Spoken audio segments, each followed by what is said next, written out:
Perfeito.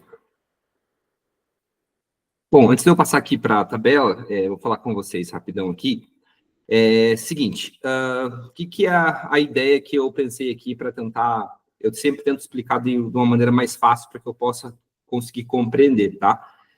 Então, eu pensei em a gente ir do todo para o indivíduo, né? Então, é como se a gente estivesse lá no Google Maps e fosse vendo o Brasil, o Paraná, Curitiba, e fosse até chegar na PUC ali. Então, dessa maneira, por quê? Porque nós precisamos entender o raciocínio lógico e a estrutura também por trás da matéria. Então, eu estava pensando numa analogia aqui, e eu pensei muito como um carro, né? Você imagina que um carro ele fosse levado lá para 1000 anos atrás. As pessoas não saberiam o que significa aquilo, o que era aquilo. Muitos achariam que era uma cabana, alguma coisa do tipo, e não saberiam como usar aquilo. E parecido é também com essas planilhas. Muitas pessoas que não conseguem entender, elas podem olhar isso e achar um bicho de 7 cabeças e não conseguir fazer sentido algum. Então, o que é a ideia, na verdade, de hoje? É tentar familiarizar todo mundo que está com dúvida no raciocínio da planilha, de como funciona, como que você olhar ela e não ser um bicho de 7 cabeças, basicamente, né? Muitas pessoas não sabem dirigir carro, mas olham o carro e sabem que a direção serve para poder virar, sabe que o espelho serve para ver quem está atrás, sabe mais ou menos para que serve a marcha, sabe que tem que abrir a porta para entrar. Então, basicamente, nós precisamos ter familiaridade com as matérias para que quando a gente estiver em empresas e tudo, e apareçam situações onde tem que fazer uma análise de projetos, a gente consiga saber, pô, eu lembro que eu fiz essa matéria, então eu lembro de análise de projetos, eu lembro que tem alguma coisa da VAC, da TIR, e você sabe o que procurar para estudar, para conseguir desenvolver a tua análise de projeto.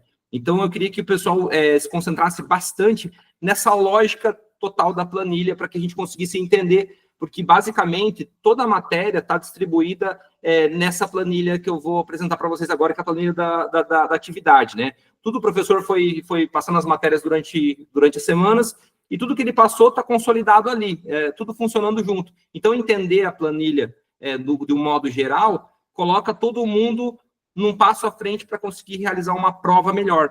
Porque as provas, geralmente, elas não são muito difíceis se você conhece a lógica, se você sabe do que está se tratando ali pelas alternativas, você consegue chegar às respostas. Então, o que eu pensei aqui para a gente começar a explicação? Primeiramente, eu vou primeiro explicar tudo, depois eu volto para responder as perguntas. Eu não vou estar olhando as perguntas agora de vocês, porque quando o pessoal for assistir a gravação, alguma coisa do tipo, fica uma explicação total, e aí depois eu volto para responder algumas perguntas que precisa, tá? Então, aqui, se por acaso falhar alguma coisa, vocês me avisem, por favor. Então, assim, eu vou explicar primeiro essa parte da planilha, para que a gente consiga entender a lógica sobre ela ali, o que é essa estrutura, o que significa isso daqui. E vamos falar um pouco sobre cada tópico desse daqui rapidamente, só para a gente entender como é o funcionamento, né? Então, aqui é um projeto, uma análise de projeto de 5 anos. Cada coluna dessa representa um ano. Essa coluna representa o ano 0, que não existia nada. Aqui o ano 1, ano 2, ano 3, ano 4 e ano 5. Perfeito. E aqui, cada coluna dessa, digamos, do ano 1, qual que é a ideologia por trás da estrutura dessa planilha? É um afunilamento. Como assim um afunilamento? Nós temos um valor total aqui, que é a receita bruta, e desses valores vão tendo deduções, vão tendo responsabilidades que a gente tem que arcar aqui para chegar num resultado final, que é o lucro líquido, tá? Então, assim, seria basicamente como a gente colocar uma sorveteria, né? Essa receita bruta aqui é tudo que a sorveteria vendeu no mês. Tudo que ela vendeu no mês. Só que ela está debaixo de um CNPJ. Quando você está debaixo do CNPJ, você tem regras a cumprir. Então, de tudo que ela vendeu, automaticamente, nesse afunilamento, a primeira etapa é o quê? Imposto sobre as vendas. Cada estado possui um imposto, uma alíquota de imposto, né? Mas a gente está falando aí de PIS, de COFINS. Espera aí, deixa eu abrir aqui, que tem alguém querendo entrar. Espera só um minutinho, permitir. Então, vai ter a ver com PIS, COFINS, né? O ICMS, como eu coloquei ali. Então, a primeira coisa que chegou ali, vendeu o sorvete, a primeira coisa que você tem que fazer é tirar os impostos sobre as vendas, tá? Então, nesse afunilamento, a primeira etapa é você partir dessa parte para dedução dos impostos sobre as vendas, e você vai ter o quê? Você vai parar numa outra etapa. Pode ver que todas as etapas que estão grifadas aqui, elas são resultados. Tudo que está grifado são resultados, e tudo que não está grifado são deduções de débitos ali que vão sair de responsabilidades desse projeto, tá? Então, aqui na receita líquida, o que é a receita líquida? É a receita bruta menos os impostos sobre as vendas, vai ter receita líquida. O próximo passo desse afunilamento que nós vamos ter, essa é a questão do custo de mercadoria. Eu tenho a receita líquida, qual que é o próximo passo? Eu vou ter que ver o custo da mercadoria. Na questão da loja de sorvete que a gente estava falando, o que vai ser o custo da mercadoria? Vai ser o sorvete comprado da indústria, vai ser o guardanapo, a colherinha, tudo que tem ali envolvido com o produto, né, com a mercadoria, vai estar nesse custo de mercadoria. E aí nós vamos para outra etapa desse afunilamento. Saímos da receita líquida, tiramos os custos de mercadorias, nós vamos para o lucro bruto. Então, o que é o lucro bruto, basicamente? É quando você criou um projeto, você comprou todas as mercadorias, você conseguiu vender ele, conseguiu pagar os impostos sobre as vendas, né? E aí você vai ter esse lucro bruto, só que tem ainda outras coisas que nós temos que tratar. Quais são essas coisas especificamente? Nós temos despesas comerciais, que vão estar diretamente ligadas com marketing, propaganda, as comissão de vendedores, etc. Nós vamos ter despesas administrativas, que vão estar ligadas com luz, água, telefone, internet.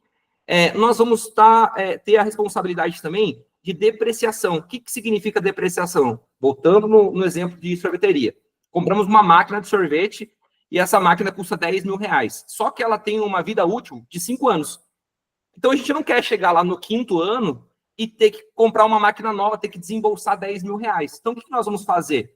Todos os anos, nós vamos tirar R$2.000 para que esses R$2.000 eles possam ir cobrindo essa depreciação, para que quando chegue no ano 5, a gente possa fazer a troca da máquina sem que haja sem que prejudique o caixa da empresa, né, ou a estrutura financeira da empresa. Então, a depreciação é isso. Despesas com juros de financiamento. Nós temos o financiamento, no caso de terceiros, aqui no enunciado, eu até coloquei aqui, grifado algumas coisas, espera aí, aqui, ó. Aqui no enunciado, ele coloca os juros de financiamento, que 50% de capital é capital de terceiros a um juro de 12% ao ano. Então, voltando para a planilha aqui, esses juros do financiamento, ele está em cima do valor investido inicial. Qual é o valor investido inicial? Está aqui no início do enunciado do professor também, que ele falou que desembolsou um inicial de 3.200.000, tá?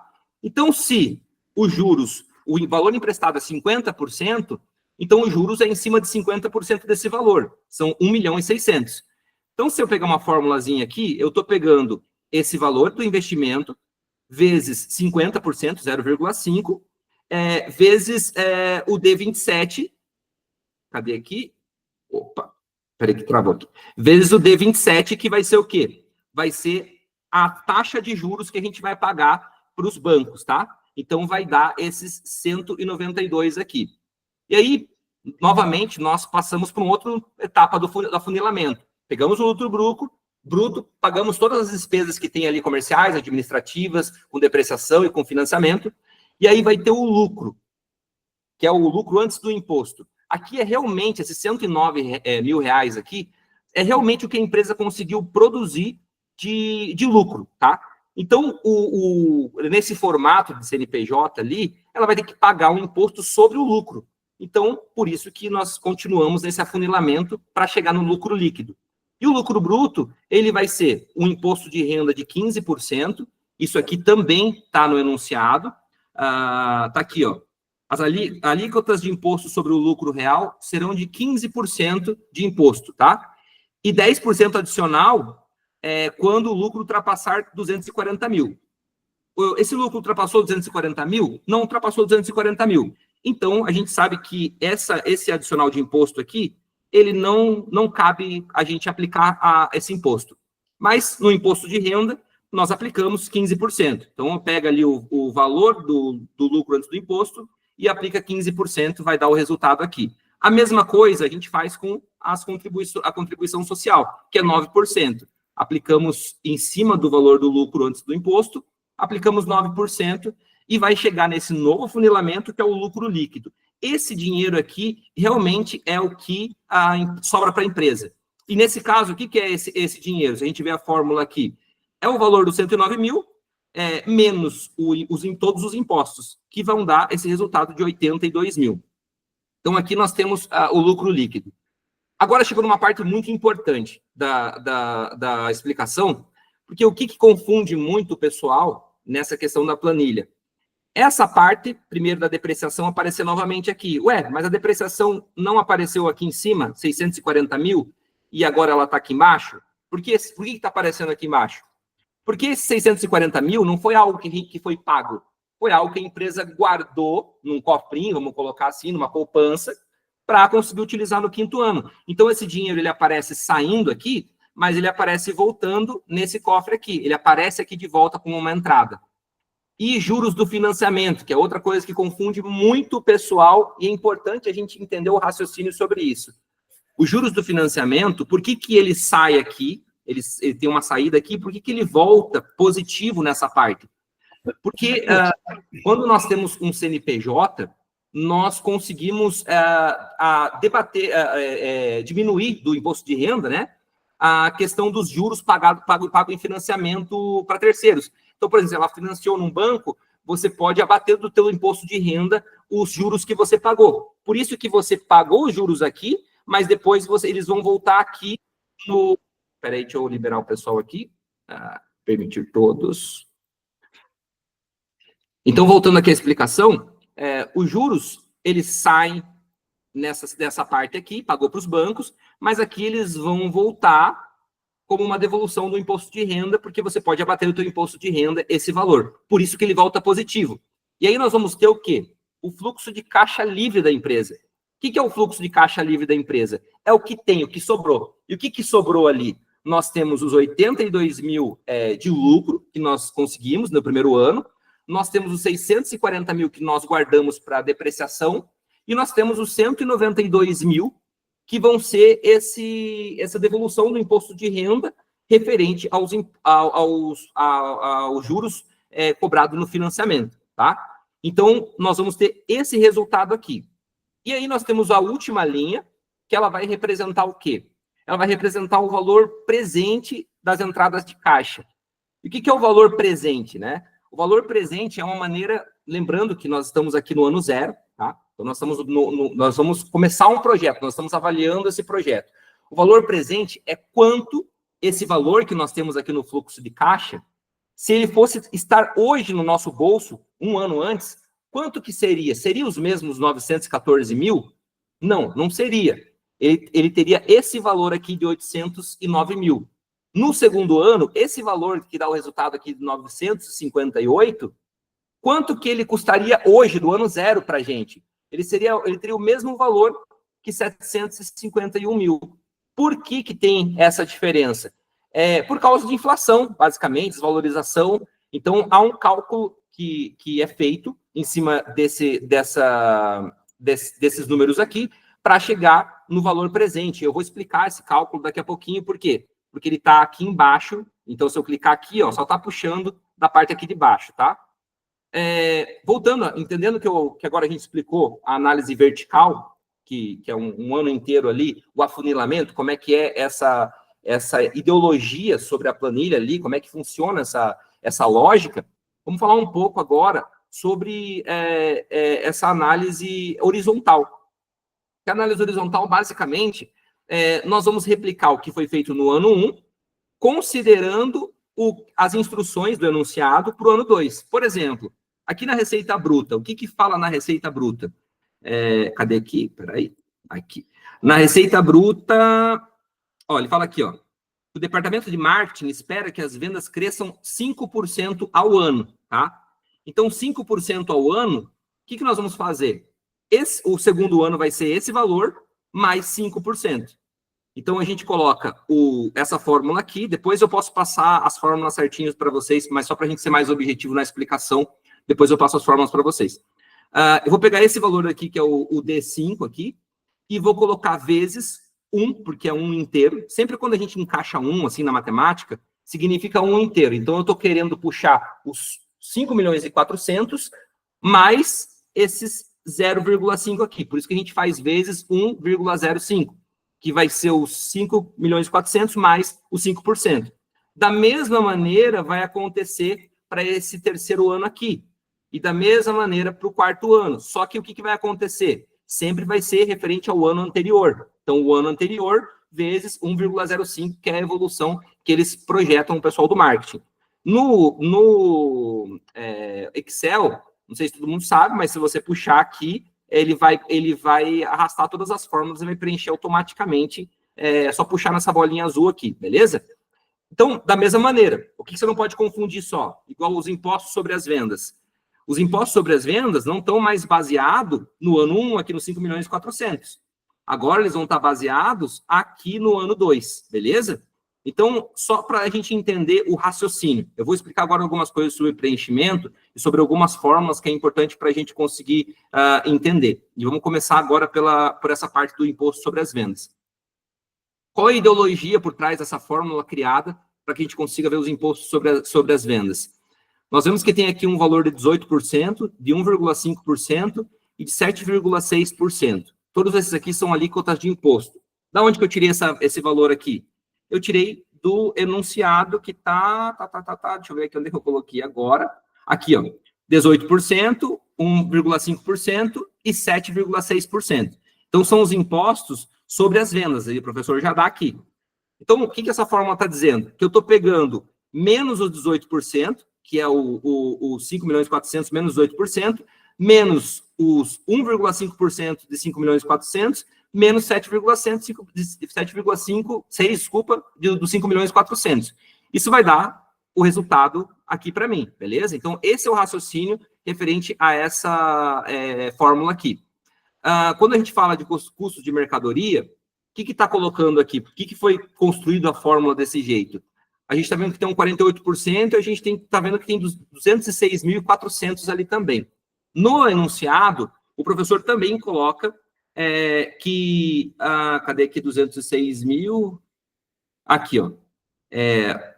O custo variável representa 48%, que é o custo por cada venda feita. Quando a gente fala de variável, é quanto que você vendeu. E vai variar. Um mês vai vender mais, um mês vai vender menos, mas é 48% sobre as vendas. E ele tem aqui um custo fixo, até deixei em azul, um custo fixo de 206.000. Então, eu sei que naquele afunilamento, eu tenho que criar uma lógica de que esse valor de receita líquida, eu tenho que diminuir, eu tenho que pegar 48% dele, mais os 206.400 que vão estar aqui. Isso vai dar esse resultado de 2.798.000. Então, outra forma só para entender a construção dela.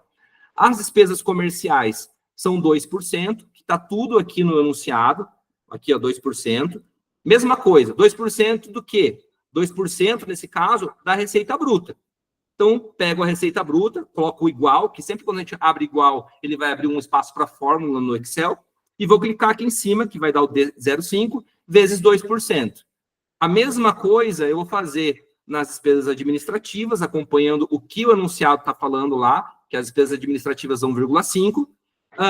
E aqui também, os 640.000, eles representam 20% desses 3.200.000 aqui, porque ele vai ter uma depreciação, diz aqui no enunciado aqui, ó, depreciação de 20% ao ano. Então, todo ano tem que replicar 640.000, 640.000, 640.000, até o final aqui, beleza? Então, aqui nós entendemos mais ou menos o funcionamento. O imposto, matemática básica também, colocou ali vezes 0,15, já expliquei ali anteriormente. E uma coisa importante no enunciado, que vai aparecer esse valor aqui, ó, no ano 5, ele diz que a máquina será vendida no final do 5º ano por 30% do seu valor de compra. Ou seja, no final do 5º ano, nós vamos ter aqui 960.000, que representa 30% desses 3.200.000, né? E esses 960.000 vão entrar como uma venda dessa máquina, que vai ser dentro dessa regra que o professor passou no enunciado. Então, até aqui, a gente tem a ideia da planilha criada, a estrutura da planilha criada, já entendemos que é um afunilamento, que vão analisar anos ali, e que a gente faz a análise vertical e a análise horizontal. Vamos passar para a segunda parte aqui, que foi essa parte que o professor colocou aqui, essa tabelinha. Que aqui a gente vai começar a analisar os indicadores, tá? Então, a gente vai começar a pular para essa parte dos indicadores. Nos indicadores, nós temos aqui o capital próprio. O que é o capital próprio? Lá no enunciado, nós vemos que eles falam aqui que 50% é capital de terceiros e também 50% é de capital próprio. Então, nós vamos pegar esse capital próprio de 50%, ele coloca que vai ter uma taxa, que é a TMA, que é a taxa exigida pelos sócios, de 18% ao ano. Então, qual é essa taxa? 18%. Na parte de capital de terceiros, a mesma coisa. A gente vai colocar apenas a taxa que ele pediu ali, que vai ser 50% de capital de terceiros ao custo de 12%. Então, 12% aqui. Agora, nós começamos a entrar na parte onde a matéria mais fala, que é a média ponderada de capital. O que significa a média ponderada de capital? Esse nome aqui, ele esconde uma linha de raciocínio, um pensamento. E é isso que a gente precisa ter na cabeça, qual é essa linha de raciocínio, para que a gente consiga aplicar isso, para que a gente saiba pelo menos do que se trata, né? Então, o que é a média ponderada de capital? Basicamente, ela vai considerar a média das taxas de juros. Essas duas taxas que estão aqui. Ele vai pegar um valor médio, mas não exatamente o valor médio sozinho. Ele vai considerar alguns pesos também em cima desses valores aqui. No caso, a média ponderada de capital, ela vai considerar o peso dos impostos aqui também no final, de 34%, tá? Então, ela vai pegar essa informação mais essas duas aqui e vai construir uma nova média ponderada ali de valor de porcentagem, que vai ser esses 12,96. Na fórmula do professor, olha que grande que ele coloca aqui. Fica mais difícil de eu explicar para vocês. Então, eu vou pegar primeiro, eu vou explicar a fórmula de um jeito simples, e depois a gente volta para entender o porquê que o professor faz dessa maneira a fórmula aqui, que é importante decorar dessa maneira aqui, para caso você esteja numa prova e não tenha uma informação específica. Aqui, ó, a maneira mais simples de explicar a questão da média ponderada para vocês. Eu vou pegar o quanto teve de porcentagem do capital próprio, tá? Que é 0,5, 50%, e vou multiplicar pela taxa dele, que é o 18%. Vou somar isso com a mesma lógica, colocando 50% aqui do capital de terceiros, vezes a taxa do capital de terceiros, que é esse D27 aqui. Então, se eu pegar cada porcentagem, pega do capital próprio e do capital de terceiros, e multiplicar por suas taxas de juros ali, e somar elas, eu vou ter uma média, entende? Só que, além de eu ter essa média, eu vou multiplicar isso por esses 34% de imposto aqui. Só que veja que esse 1 aparece novamente aqui. O que significa esse 1, que eu expliquei lá em cima? É um inteiro. Ele está falando sobre de 100%. De 100%, eu quero diminuir 34%, que são os impostos. Porque eu não posso contar com esses 34%, porque eles não vão estar ali. Então, não vai ser uma média real. Então, eu vou diminuir esses impostos e vou contar apenas com 66% do resultado. Então, a média ponderada, basicamente, ela vai ser essa lógica aqui. Só que eu consigo aplicar todas as vezes dessa maneira como eu estou fazendo fácil para vocês entenderem aqui? Não, nem sempre. Por quê? Digamos que no enunciado tem os valores dos investimentos, mas não diz qual a porcentagem que o capital próprio tem de investimento e qual a porcentagem de capital de terceiros. Não tem isso enunciado. Como que a gente vai descobrir qual que é a porcentagem? Se é 50%, é muito fácil. A gente pega 50% de 3 milhões e 200, é 1 milhão e 600, né? Mas agora, digamos que a porcentagem fosse 37,4%. Fica um pouco mais difícil da gente conseguir encontrar dessa maneira aqui, se for tudo em valor lá, né? Então, o que o professor fez? Ele apresenta a fórmula dessa maneira, que basicamente o que é? Ele está pegando o valor investido do capital próprio e do capital de terceiros, ele vai pegar aqui primeiro do capital próprio o valor investido, e vai dividir pelo valor investido pelo capital próprio e pelo capital de terceiros. Para que isso exatamente? Todo esse trecho aqui, por que ele faz isso? Apenas para descobrir qual é a porcentagem que cada um representa. Por quê? Lembre comigo, se eu pego aqui a quantidade que investiu de dinheiro do capital próprio e a quantidade de dinheiro que investiu do capital de terceiros, eu tenho 100%. Então, o que essa fórmula está pegando? Ela está pegando o valor do investimento do capital próprio e está dividindo por 100%. Automaticamente, ele vai ter esse resultado aqui, que é esse 0,5. Então, eu estou explicando essas duas fórmulas para vocês, porque eu acho que essa segunda aqui é mais fácil de entender o raciocínio, mas essa daqui é importante para que você memorize, saiba como fazer, em caso de ter uma questão que não diz a porcentagem para vocês, tá? Então, essa fórmula aqui vocês podem apagar, não precisa copiar essa parte aqui, eu só coloquei para explicar para vocês. Então, já entendemos mais ou menos a média ponderada de capital. Agora, nós vamos entender o valor presente líquido, tá? O que é o valor presente líquido? Eu até anotei uma frase aqui para eu explicar para vocês do jeito certinho. É o saldo do projeto, o saldo positivo do projeto, né? No final do 5º ano, o quanto que sobrou desse projeto. Esse valor que sobrou, quanto que ele valeria hoje, né? Quanto que a gente teria ali nesse valor presente? O que sobrou de tudo isso, né? O que nós conseguimos desse projeto se a gente trouxer, considerando ainda esse valor hoje? Seria esses 816 mil, tá? Que eles vão estar, esses 816 mil, no final aqui, que eu vou explicar essa parte, que ele vai estar bem aqui, ó, é o resultado do valor presente acumulado, tá? Mas já vamos voltar para explicar essa parte aqui. Mas vai ser esses 816 mil. Aí, o que acontece? Nós temos aqui a taxa do TIR. O que é o TIR? De uma maneira bem simples para explicar para vocês. Se eu colocar algum dinheiro aqui nessa empresa, coloquei um dinheiro, o quanto que eu vou ter de retorno, o quanto que o meu dinheiro vai valorizar nesse projeto? Eu vou ter uma valorização anual de 21,7%. Então, é vantajoso investir nessa empresa? Essa pergunta que eu estou fazendo aqui já vale para que a gente possa fazer o relatório. 21% porque se eu pegar um dinheiro hoje e colocar no banco, eu não vou ter 21% de retorno. Se eu colocar ele na Selic, se eu colocar ele em algum investimento, é muito difícil eu conseguir um investimento que tenha 21,7% de retorno.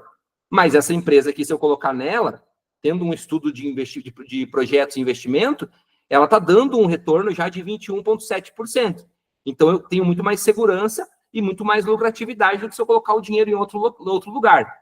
Essa análise do TIR aqui que eu estou fazendo com vocês é uma das principais interpretações que tem que ter para validar esse projeto. É algo super importante. Payback descontado. Vamos passar para o payback descontado. O que é a lógica do payback descontado? Eu quero saber exatamente desses 3 milhões e 200 aqui, em quanto tempo que eu recuperei esse dinheiro. Nesse projeto, aplicando ele, colocando ele para funcionar, quanto tempo que eu consegui recuperar esses 3 milhões e 200? Aqui nós temos o valor de 4,3, que vai ser em questões de anos, né? Dividindo isso aqui por ano, fração de ano. Mas nós vou explicar para vocês aqui nessa tabela aqui também, beleza? Aqui são só os impostos somados do enunciado. O professor abriu essa tabela aqui, e ele criou essa parte, para que a gente conseguisse raciocinar melhor para preencher tudo, conseguisse visualizar o que está acontecendo. E eu achei muito boa essa criação dessa tabela dessa maneira. Então, no final da tabela de vocês vão criar lá o período, ano 0, ano 1, ano 2, ano 3, ano 4, ano 5.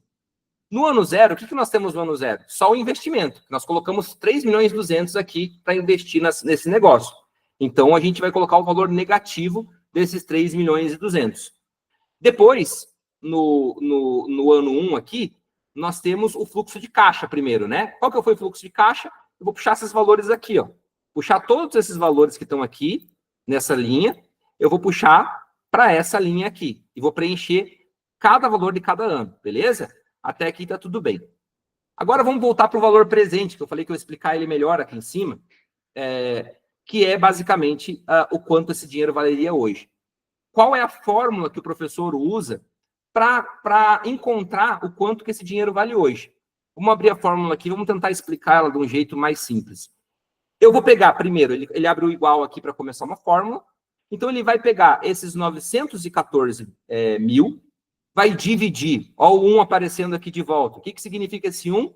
Ele está falando de 1 inteiro. Então, ele está colocando que desse valor aqui, ele vai querer 1 inteiro dele, mais a taxa de 12,96%. E esse símbolo de chapéuzinho aqui é uma potência. Vai elevar ao número 1, que é o ano 1.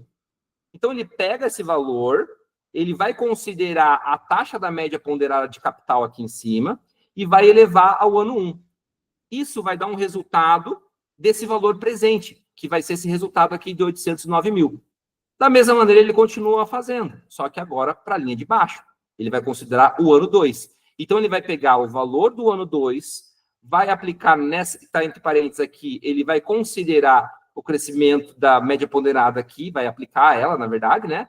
E vai pegar o chapéuzinho aqui, que é a potência, e vai elevar ao ano 2, ao número 2. E vai dar esse outro resultado aqui. Então, lembrando, o valor presente, ele significa o quanto esse dinheiro aqui vale no ano 0. No ano 0, ele vale esse valor. No ano 2, vale esse valor aqui no ano 0. No ano 3, quanto que vale esse valor do ano 3 no ano 0? Equivale a esse valor aqui, beleza? Então, aqui nós explicamos essa parte do valor presente. E aí, nós passamos para o valor presente acumulado. O que é esse valor presente acumulado? É se eu considerasse esse investimento de 3 milhões e 200 e tudo que foi entrando nos anos aqui, esse 800 mil, esse 700 mil, para poder recuperar esse valor aqui de 3 milhões e 200. Então, qual que vai ser a fórmula que o professor está usando? Qual que é o raciocínio que ele está usando ali? Vai abrir essa célula, ele vai pegar esse valor de 809 mil aqui e vai somar com o valor de 3 milhões e 200. Então, quanto que é 3 milhões e 200 mais esse valor positivo aqui? É esses 2 milhões e 390 mil aqui. No segundo ano, ele vai fazer a mesma coisa. Ele vai pegar esse valor aqui e vai somar, não mais com os 3 milhões e 200, mas com esse saldo negativo atualizado do ano anterior. E vai dar esses 1 milhão e 638 mil. E a gente vai seguindo assim. No outro ano, entrou mais 600 mil. 600 mil somado com esse valor aqui negativo, ele vai transformar esse valor negativo nesses 942 mil aqui. No ano 4, o resultado já começa a ficar bom. Porque no ano 4, o resultado que dá, somado com esse valor negativo aqui, ele vai transformar esse valor negativo nesses 298 mil. Então, opa, pera lá. Eu acho que no ano 4 já deu isso daqui, e está dando uma média de 700, 600 mil. No ano 5, a gente já vai recuperar o valor total, vai vir um valor positivo. E realmente veio, né? Se eu pego aqui esse valor presente do ano e diminuo com o investimento aqui, o saldo aqui no investimento, ele vai transformar em valor positivo 816 mil.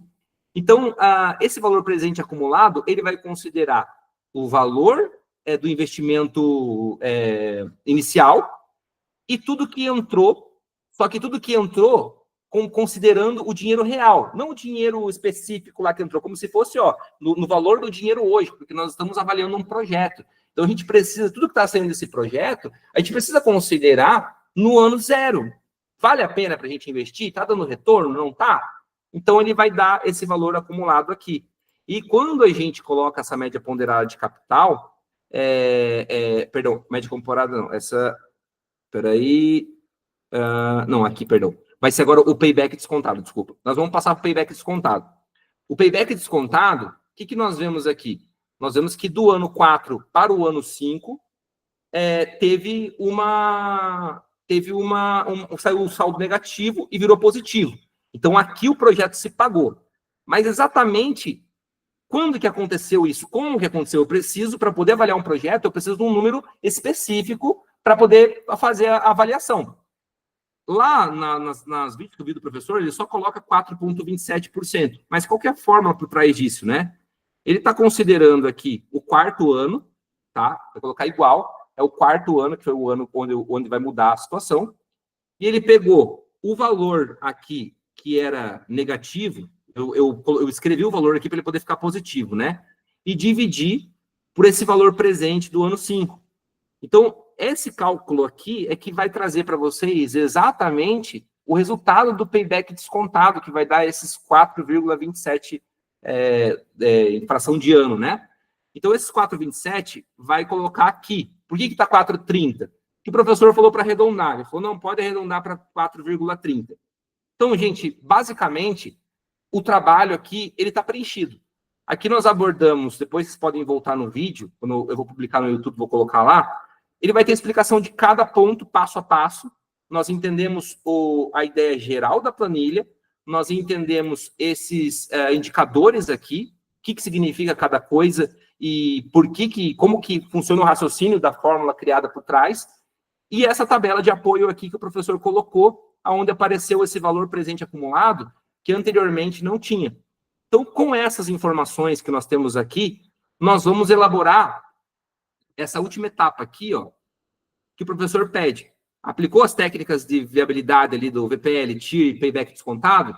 Após isso, deu um parecer de viabilidade do projeto. Então, agora a gente vai ver se o projeto ele tá legal ou se ele não tá legal. Então, o que a gente pode analisar aqui? E aí, cada um vai escrever o seu relatório ali para o professor. Pelo que ele me falou, não precisa ser algo grande, ele precisa que você demonstre que você entendeu a planilha, né?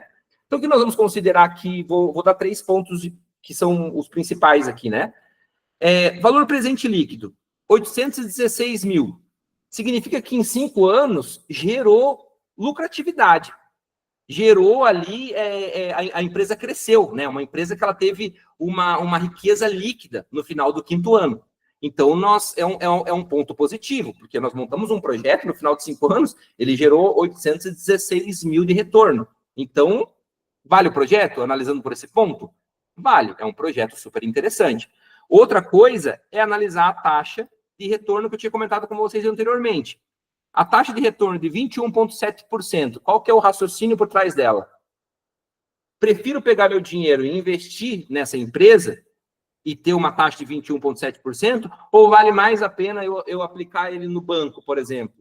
Pelo que nós estamos vendo aqui, a taxa de retorno ela é maior do que a média ponderada, isso é muito bom, é uma técnica. Quando o TIR dá maior do que a média ponderada, já é um sinal super positivo. Só que, além disso, a gente sabe que 21,7% não tem retorno financeiro no mercado que te dê isso com segurança. Então, é outro ponto que vai validar esse projeto, que vai dizer, realmente, esse projeto é bom. E o último análise que nós podemos fazer aqui de maneira breve é o payback descontado. Nós fizemos um projeto de 5 anos e ele se pagou nesses 5 anos ou ele deu algum prejuízo, a gente vai ter que continuar esperando mais tempo. Ele se pagou em 4,3 anos aqui, né? 4 anos, e esse 3 ele não vai ser 3 meses especificamente, ele vai ser uma fração do ano ali, digamos ali, uns 30% do ano, né? Então, a gente vai pegar isso e vai falar, pô, eu vi que o valor presente sobrou dinheiro no final da empresa, a taxa de retorno foi 21%, o payback descontado, em 5 anos nós recuperamos esse valor, pô, essa empresa, esse projeto, ele vale a pena. Ele é um projeto que vale a pena ser investido. Qualquer pessoa que esteja acompanhando a live aqui consegue entender esse raciocínio que é algo que vale a pena. Então, assim, diante de tudo que eu queria fazer essas explicações para vocês, esse contínuo, tá aqui. Eu acho que toda a matéria e tudo que o professor passou se consolida em todas essas informações que eu passei. Entender cada um desses indicadores aqui, que é o VPL, saber sobre o que é o VPL, o que é o TIR, o que é o payback descontado, né?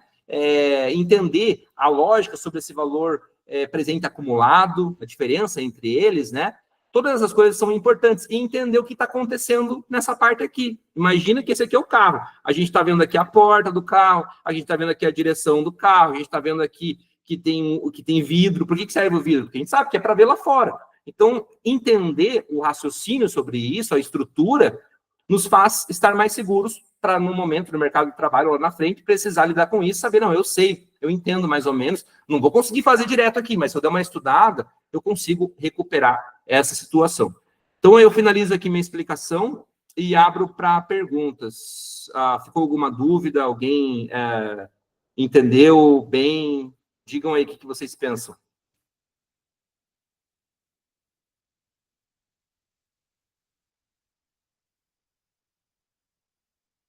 Sem dúvidas? Oi, boa noite. Boa Para noite. mim agora ficou bem mais claro, assim, para realmente saber, porque eu tentei fazer os vídeos, mas eu fui realmente copiando pelo que o professor estava falando da somativa. Aí eu desisti, eu falei, não adianta eu copiar. A minha briga com eles, eu tive uma briga essa semana, não uma briga, né? Um debate com o pessoal da PUC para justamente tentar melhorar isso para a gente, porque eu gostaria de sair entendendo da matéria da maneira como eu estou entendendo agora. Só que eu tive que, nossa, penar muito no YouTube e em outros lugares para conseguir compreender. E não é, gente, são 40 minutos. Imagina se a gente pudesse aprender toda a matéria da PUC ali, das semanas todas, entendendo ali em 40 minutos, porque isso é uma introdução, a gente dá uma introdução, aí você vai ler os livros, né, e você consegue absorver melhor o livro, porque você sabe do que tá se tratando, né, não é um bicho de 7 cabeças, né. Sim, e quando a gente pega só para ler, fica horrível, porque parece que eu leio e eu não entendo nada. Daí quando vê o vídeo só fazendo, não sei não, nem de onde que surgiu. Até eu comentei lá no grupo que essa semana no meu trabalho, na semana passada, eu precisei analisar uma DRE e um balanço, fazer uma análise horizontal e vertical. Eu mandei morrendo de medo que o diretor devolvesse falando que estava tudo errado. Por sorte passou, né? Mas era algo que eu já tinha aprendido, porque a gente teve demonstração com tabs, a gente fez tudo isso e não foi algo que eu sinto que eu aprendi, foi mais no rumo mesmo. Sim, eu passo pelas mesmas coisas, às vezes, quando eu estou estudando, assim, que essa briga que eu falei ali, de ter que, eles têm que conseguir melhorar esse ensino para a gente, esse acesso ao ensino, né? Não dá para ser jogado de qualquer maneira lá. Alguém mais teve mais alguma dúvida? Alguém quer comentar alguma coisa sobre o trabalho ali? Ficou tão bem explicado, assim, que não ficou nada pendente? Que eu vi aqui no chat, deixa eu abrir o chat aqui, alguém tinha escrito alguma coisa aqui. Estou vindo, tá? Entendi agora, vou montar a planilha, para mim esclareceu melhor também. Bom, gente, se ninguém mais tiver dúvida, eu acho que é isso. Eu vou subir esse vídeo no YouTube e vou compartilhar para que as outras pessoas que não puderam estar aqui presentes, elas consigam acompanhar e vocês também, na hora de preencher, possam voltar lá e ir acompanhando o vídeo certinho. Qualquer coisa eu estou à disposição também ali no WhatsApp para a gente se ajudar, se precisar, beleza? O pessoal está falando aqui, muito obrigado pela disposição. Gabriela, brigadão. Se precisarem de mais alguma coisa, eu estou à disposição. Posso encerrar aqui ou alguém vai querer fazer mais algum questionamento? Vamos dar 20 segundos para ver se alguém pergunta alguma coisa.